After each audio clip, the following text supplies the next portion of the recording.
Hi, fellow teachers, Miss Fifth here. What I want to show you today is how you can organize your files by making subfolders in folders on TeacherMade.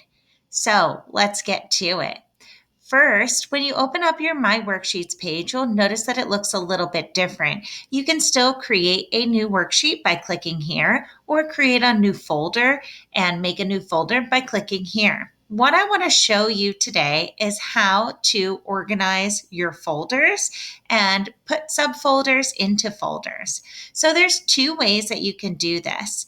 First, you'll see here I have 2020, 2021. I want to move some of my folders in there. So what I can do is go here to ELA. I can just drag and drop my file there and it will go into it. You'll notice it now says one folder is found there.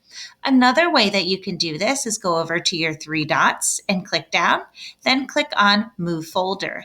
You'll notice that your folders appear and you just want to click next to the folder you want it to go into. So I'm going to click on my circle. I'm going to push confirm and then it will move there. So then I'll press close. Now it will say two folders. And when I click on it, you'll notice my two folders are there. Now, if I want to create a folder in here, I can just go to new folder and then I can title my folder Math Activities and push confirm. Now you'll notice that I have my subfolders here. I can also go back to home, and a way that I found has been really great to organize my files is if I go down here to my math activities, I can then click on the side and you'll notice that I'll click move worksheet again.